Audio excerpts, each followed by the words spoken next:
শুভ সকাল বন্ধুরা। আমি চলে এসেছি শিখা রান্নাঘরে। আজকে একটা নতুন মাছ অনেকদিন পর এসছে আমাদের বাড়িতে, রিঠা মাছ। তো রিঠা মাছের কষা কষা রান্না করব, আপনারা দেখতে থাকুন আলু দিয়ে। তো রিঠা মাছটা বাজার থেকে নিয়ে চলে এসছে, এই যে দেখুন কেটেই নিয়ে এসছে, কেন রিঠা মাছ আমরা কাটতে পারবো না, কাটা থাকে আর জ্যান্ত থাকে, তো কাটাটা খুব শক্ত থাকে বন্ধুরা। রিঠা মাছ ছোটো রিঠা, 100 গ্রাম 150 গ্রামের ওজন। তো প্রথমে আমি রিঠা মাছটা ধুয়ে নিয়েছি বাড়িতে, আর ধুয়ে নিয়ে এবারে লবণ হলুদ মাখিয়ে নেব।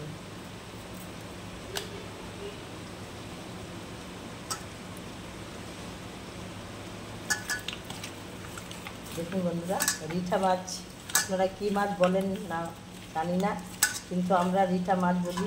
রিঠা মাছে কাটা হয় না, হাড় হয়। এই দেখুন মাথাটা, দেখুন খুব শক্ত হয় মাথাটা। রিঠা মাছের মাংসের মতো রান্না করতে হয়, তাই আমি আজকে মাংসের মতোই রান্না করব, কষা কষা করে। দেখুন বন্ধুরা, খুব সুন্দর করে ভালো করে মেখে নিলাম লবণ হলুদ দিয়ে। এবারে কড়াইটা বসিয়ে দিব, কড়াইটা বসিয়ে দিয়েছি আর কড়াইয়ে তেল দিয়ে দিব।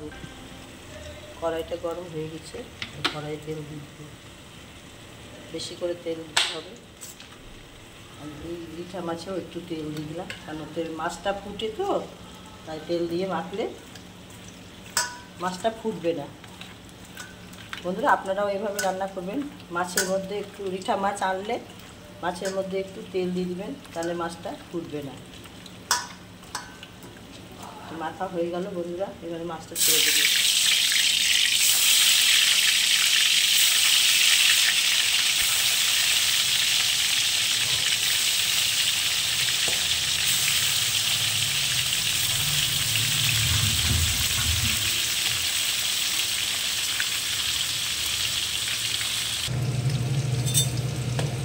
মাছ ভাজা হয়ে গেল বন্ধুরা।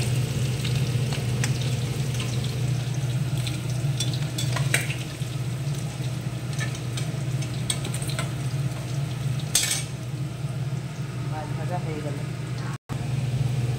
কাটা রাখা আলুগুলো ভেজে নেব, লাল করে ভেজে নেব।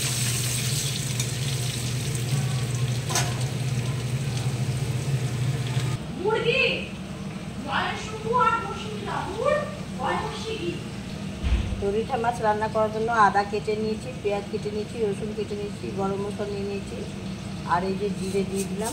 এবারে মশলাগুলো বেটে নেব বন্ধুরা। এই দেখুন আলুগুলো লাল লাল হয়ে গেছে, এবারে তুলে নেব, ভাজা হয়ে গেল আলুগুলো।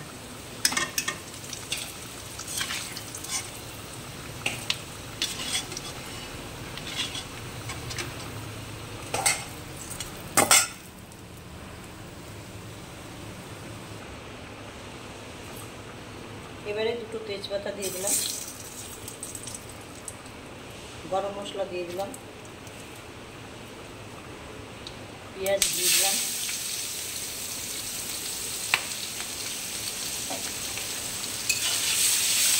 লাল করে ভেজে নেব। পেঁয়াজটা লাল লাল হলে রিঠা মাছের রান্নাটা মাংসের মতো হবে, টেস্ট বাড়বে। বন্ধুরা আপনারাও এভাবে রান্না করবেন, আঙুল চেটে ভাত খাবেন বন্ধুরা, একদম মাংসের মতো। একটু ভেজে নেব লাল করে, তারপরে মশলাটা দেবো।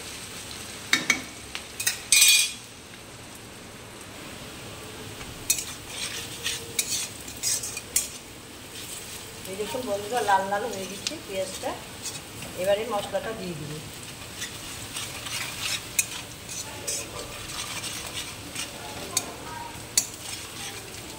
ভালো করে লাল লাল ভেজে নিলাম, আর এবারে এই যে সব একসঙ্গে বেটে নিয়েছি মশলা মাংসের মতো, এবারে ঢেলে দেব।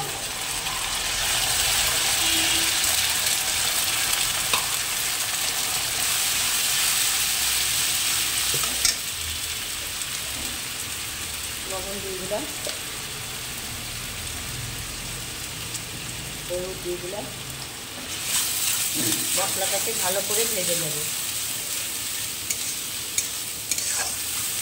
লাল করে মশলা ভেজে নেব। মশলা ভাজতে ভাজতে তেল ছাড়বে আর একটা সেন্ট ছাড়বে, তখন ভাববেন যে মাংস ভাজা, মশলা ভাজা হয়ে গেছে। আপনারাও এইভাবে রান্না করবেন। রিঠা মাছ ছোটো সাইজে মাংসের মতোই রান্না করছি বন্ধুরা। একটু ভালো করে কষে নেব। মশলাটা লাল লাল হয়ে গেছে বন্ধুরা, আর ঝাঁপ ছুটে গেছে। আর একটু দেখুন মাছের মশলা থেকে তেলও বেরিয়ে আসছে, তেল বেরিয়ে আসছে, দেখুন তেল বেরিয়ে আসছে। এবারে মশলাটা কষা হয়ে গেছে, আর এবারে আমি জল দিচ্ছি অল্প।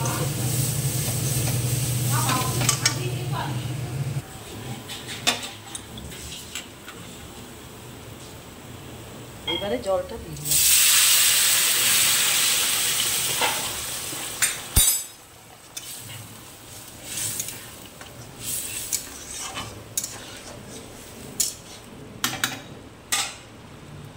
আর এই যে ভাজা রাখা আলুগুলো লাল লাল করে ভিজিয়ে রেখেছি, আলুটাও দিয়ে দিলাম, সিদ্ধ হয়ে যাবে।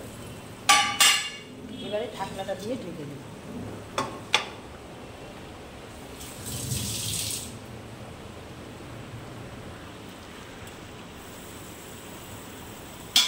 দেখুন বন্ধুরা ঝোলটা একদম ফুটে গেছে। এবারে মাছটা দিয়ে দিব। মাছটা এবারে দিয়ে দেব। মাংসের মতো ঝোল হয়েছে। এই যে ভাজা রাখা মাছগুলো দিয়ে দিব।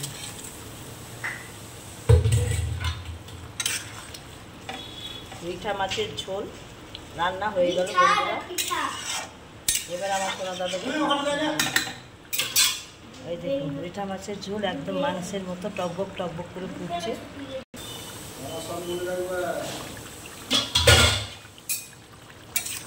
রিঠা মাছের ঝোল আমার রান্না হয়ে গেল বন্ধুরা মাংসের মতো। রান্নাটা কেমন লাগলো